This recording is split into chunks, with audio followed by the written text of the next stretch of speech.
এবং আপনারা বলছেন বারবার ইন্টারিম যে আমরা একটা সুষ্ঠু নির্বাচন করতে চাই। আমরা দেখতে চাই যে সুষ্ঠু নির্বাচনের আগে আপনারা কি কি পদক্ষেপ নিয়েছেন। এবং সরকারের যে মাঠ পর্যায়ের প্রশাসন রয়েছে তারা যখন দলদাস না হয়ে, তারা দলকানা না হয়ে দেশকে, সবার আগে বাংলাদেশকে ভালোবেসে একটা সুষ্ঠু নির্বাচনের প্রত্যয় হবে। এবং সরকার আমাদের এই মাঠ পর্যায়ের প্রশাসনকে সার্বিকভাবে নিরাপত্তা দিবে। হ্যাঁ, নিরাপত্তা দেওয়ার প্রতিশ্রুতি দিতে হবে সরকারকে, যে তোমরা নিরপেক্ষ থাকো, আমরা তোমাদের সাথে আছি, তোমাদের সব নিরাপত্তার ব্যবস্থা আমরা করব। কিন্তু অত্যন্ত দুঃখের সাথে আমি বলতে চাই যে আমরা এখনও এ ব্যাপারে পুরোপুরি আশাবাদী নই। ঢাকা ৮ আসনে শহীদ শরীফ ওসমান হাদি যখন নির্বাচনের তফসিল ঘোষণার পর তাকে প্রকাশ্য রাস্তায় গুলি করে হত্যা করা হয়, তখন নিরাপত্তা বা জনগণের নিরাপত্তা, তাহলে আমার একজন মাঠ পর্যায়ের প্রশাসন কর্মী কীভাবে রিস্ক নিয়ে নিরাপত্তা সাধন করবে নির্বাচন কমিশনের, বা একটা সুষ্ঠু ভোটের আয়োজন করবে?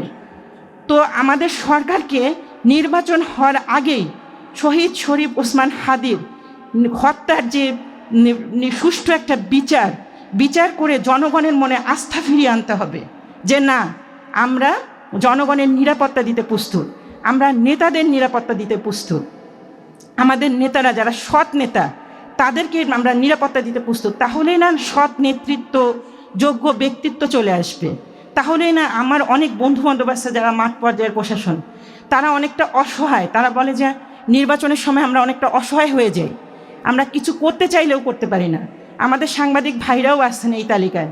অনেক সাংবাদিক ভাইরাও বলে যে আমরা স্থানীয়ভাবে আমরা কোনো কিছু প্রকাশ করতে পারি না, কেন স্থানীয়ভাবে তো আমরা সবাইকে চিনি, সবাইকে জানি, কে কীরকম রিপোর্ট করবে, কে কীরকমভাবে লিখবে, এটা স্থানীয় লোকজন কিন্তু নেতাবৃন্দ, রাজনৈতিক নেতৃত্ববৃন্দ কিন্তু এটা জানে।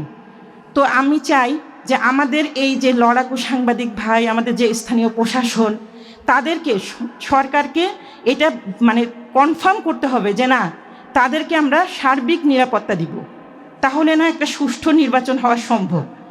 আর আমি আন্তরিকভাবে বিশ্বাস করি এবং আমি আশাবাদী থাকতে চাই, কেন বিগত 16 বছরে আমি অনেক বেশি নিরাশার মধ্যে ছিলাম। তো 24-এর গণ আন্দোলন আমার অন্তরে আশার সৃষ্টি করেছে। আমার মনে হয়েছে যে না, এইবার আমার তরুণ প্রজন্ম যারা জেগেছে, আমরা এখন আর অন্ধকারের দিকে ফিরে যাব না। আমরা না ভারতপন্থী, আমরা না পাকিস্তানপন্থী, আমরা বাংলাদেশপন্থী, আমরা বাংলাদেশি। এই যে রাজনৈতিক দলগুলোকে আমাদের পালস বুঝতে হবে। আমরা যখন বাইরে যাই তখন আমরা দেশের জন্য হতাশ হয়ে যাই, যে আমরা চাই আমাদের সন্তানরা একটা সুন্দর সুষ্ঠু পরিবেশে বাংলাদেশে বড় হোক, বাংলাদেশের আলো বাতাসে বড় হোক। কেননা যারা বাইরে থাকে তাদের দেশের জন্য হাহাকার আপনারা দেখেননি কখনো। সো আমরা বাংলাদেশকে বড় করতে চাই, বাংলাদেশকে নিয়ে আমরা থাকতে চাই। আমরা কোনো পন্থী হতে চাই না, কোনো পন্থীর ট্যাগিংয়ের শিকার হতে চাই না। আমরা আমাদের সন্তানদেরকে বাংলাদেশের গল্প বলে বড় করতে চাই, বাংলাদেশকে ভালোবাসার গল্প বলে বড় করতে চাই, বাংলাদেশের দেশপ্রেমিক সন্তান হিসেবে বড় করতে চাই। তাই আমি আমাদের যে পরের পয়েন্ট, যোগ্য নেতৃত্ব, আমাদের নেতাদেরকে এই বিষয়টা অবগত করতে চাই যে এই ক্ষমতা চিরস্থায়ী ক্ষমতা নয়। এই ক্ষমতা এমন একটা আগুন যে এই ক্ষমতায় পড়ে যে অন্যায়ের পথে পরিচালিত হয়, সে দুনিয়া এবং পরকাল দুটোতেই লাঞ্ছিত হয়। এটা যে কোনো ধর্ম, যে কোনো রিলিজনই এটা বলে। সো আসুন, আমরা কোনো পন্থী না, আমরা বাংলাদেশপন্থী, আমরা বাংলাদেশকে ভালোবাসি এবং এইটাই আমাদের সুযোগ, এই নির্বাচনে আমাদের সুযোগ। নির্বাচন কমিশনকে বলতে চাই যে আপনারা যে সিসিটিভি ফুটেজের কথা বলা হয়েছে, ক্যামেরা নির্বাচনের ইয়েগুলোতে, তো সিসিটিভি ফুটেজ একদম বাধ্যতামূলক করা দরকার আমাদের দেশে। কেন দেখা যায় যে গ্রামের মানুষ কিন্তু এখনও এই যে ক্যামেরা বা পুলিশ এগুলো অনেক ভয় পায়।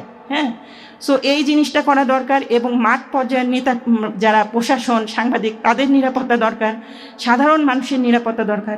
আপনারা যখন এই যে আপনারা একটা সুষ্ঠু নির্বাচন করতে চাচ্ছেন, হে মুমিনগণ, তোমরা ন্যায়ের উপর অবিচল থাকবে, আল্লাহর জন্য সাক্ষ্য দিবে, যদিও তা তোমাদের নিজেদের পিতা, মাতা বা নিকট আত্মীয় স্বজনদের বিরুদ্ধেও যায়।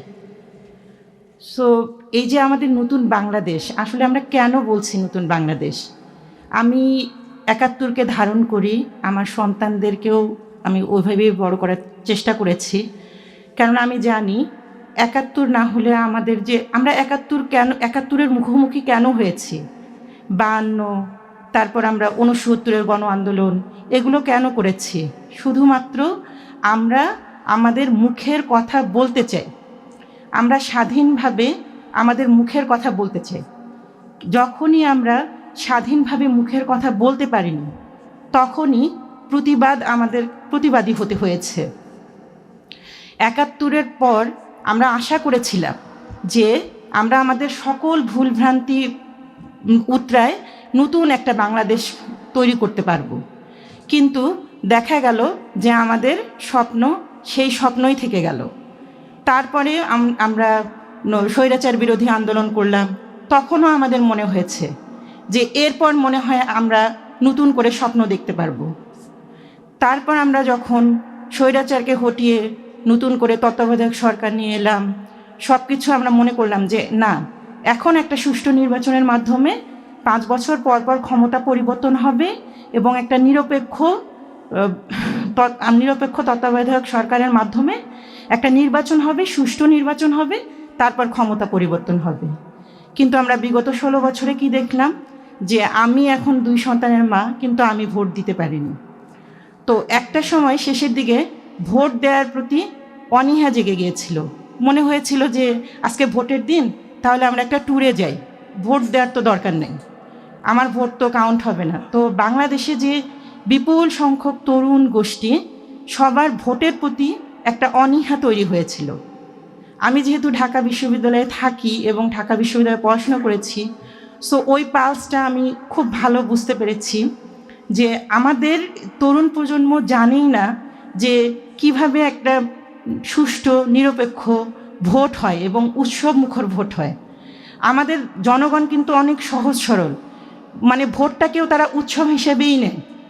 সো আমাদেরকে সেই পালসটা ধরতে হবে, আমাদেরকে সেটা বুঝতে হবে যে একটা সুষ্ঠু নির্বাচন আমাদের জন্য কতটা প্রয়োজন। এবার যদি আমরা নির্বাচনটা সুষ্ঠু করতে না পারি, তাহলে আমাদের যে তরুণদের বিশাল একটা অংশ আছে, তারা কিন্তু দেশ থেকে হতাশ হয়ে চলে যাবে। আমি যখন ইউরোপে পড়াশোনা করেছি, তখন দেখেছি যে আপনারা অ্যাম্বাসিগুলোতে গেলে দেখতে পাবেন যে মেধাবীদের দেশের বাইরে যাওয়া বা মেধা পাচারের সংখ্যা কি বিশাল পরিমাণ। তারা দেশে থাকতে চাচ্ছে না। আবার কিছু মেধাবী আছে যারা দেশে থাকতে চায়, কিন্তু তারা দেশে কাজ পাচ্ছে না। হ্যাঁ, এই সব কিছুর মূলে কিন্তু রয়েছে একটি সুষ্ঠু নির্বাচন এবং যোগ্য নেতৃত্ব। যখন একটি সুষ্ঠু নির্বাচন হবে, যখন আমাদের দেশের রাজনৈতিক ব্যক্তিগণ বুঝতে পারবে যে সে কোনোভাবে কারচুপি করে, কোনো রকম পাওয়ার পলিটিক্স খাটিয়ে সে নির্বাচনে ভোট পাবে না, সে নির্বাচনে জয়ী হতে পারবে না, তখন সে ন্যায়ের পথে বা জনগণের সেবার পথ হতে বাধ্য থাকবে। প্রথম আলোচক মারিয়া মমতাজ আপু বলেছেন যে এখন যে আমাদের পুরাতন দলগুলো তরুণদের কিছু কিছু জিনিস কিন্তু গ্রহণ করছে, তারা কিন্তু মানে কোনো রাজনৈতিক প্রোগ্রাম শেষে সেই জায়গাটা পরিষ্কার করছে, গাছ লাগাচ্ছে, স্টুডেন্ট বান্ধব কাজ করছে, তারা কিন্তু করছে। কেন করছে? তারা বুঝতে পারছে যে আমাদের দেশে এখন একজন চায়ের দোকানদার, একজন মুদি দোকানদার, সেও কিন্তু এখন রাজনৈতিকভাবে সচেতন, সেও কিন্তু চাচ্ছে। জুলাই আন্দোলনে আমরা দেখেছি সেই একটা ফেমাস রিক্সাওয়ালার ডায়লগ যে আমি চাকরি পাবো না, পাই নাই, আমার ছেলেও চাকরি পাবে না। হ্যাঁ, এটা কিভাবে সম্ভব, কিভাবে হয়? সো আমাদের দেশের রাজনীতিকদের মনে রাখতে হবে যে পলিটিক্স করা, রাজনীতি করা, এইটা মানেই হচ্ছে আমার অনেক অনেক টাকা হবে, আমার মানে বিদেশে বা দুবাইয়ে 30-40টা বা 300-400টা বাড়ি হবে, আমি আরামায়েশে জিন্দেগি কাটবো, এটা কিন্তু না। এইটা মানে হচ্ছে এটা একটা দায়িত্ব। এই দায়িত্ব পালন করতে না পারলে দুনিয়া এবং আখিরাত দুটোতেই আমাদের লাঞ্ছনার শিকার হতে হবে। দুনিয়ায় তো আমরা দেখলাম যে দুর্দান্ত প্রতাপশালী, যার বিরুদ্ধে কোনো কথাই বলা যেত না, এমনকি আমরা ফেসবুকে কিছু লিখতে পারতাম না, হ্যাঁ, সেও কিন্তু পালিয়ে গেছে, সেও কিন্তু বাধ্য হয়েছে। এটা কিন্তু আমাদের রাজনীতিক ব্যক্তিদের একটা উদাহরণ হিসেবে আছে। শুধু এইটা না, এর আগেও তো ইংরেজদের আমরা তাড়িয়েছি। হ্যাঁ, সো আমাদের এই জিনিসগুলো ধারণ করতে হবে যে যখন আমি একটি সুষ্ঠু নির্বাচন করতে পারবো তখন আমাদের রাজনৈতিক ব্যক্তিরাও মানে সোজা হয়ে যাবে। তো এই সুষ্ঠু নির্বাচনে আমি বলছি দুটো পক্ষ, আসলে আমাদের দেশে একটা কথা বলে যে নির্বাচন কমিশন স্বাধীন। হ্যাঁ, আমি মনে করি না নির্বাচন কমিশন স্বাধীন। এক্ষেত্রে প্রথম পক্ষ হলো সরকার আর দ্বিতীয় পক্ষ হলো নির্বাচন কমিশন। কেননা প্রথম পক্ষ সরকার যখন জনগণকে এই আস্থা দিবে যে আমরা একটা সুষ্ঠু নির্বাচন করতে চাই, যখন জনগণের মধ্যে এই আস্থা ফিরে আসবে এবং আপনারা বলছেন বারবার ইন্টারিম যে আমরা একটা সুষ্ঠু নির্বাচন করতে চাই, আমরা দেখতে চাই যে সুষ্ঠু নির্বাচনের আগে আপনারা কি কি পদক্ষেপ নিয়েছেন, আপনারা আমাদেরকে জানান এবং হাদি হত্যার সুষ্ঠু বিচার করে আমাদেরকে প্রমাণ করে দিন যে আপনারা নিরপেক্ষ। বাংলাদেশ জিন্দাবাদ।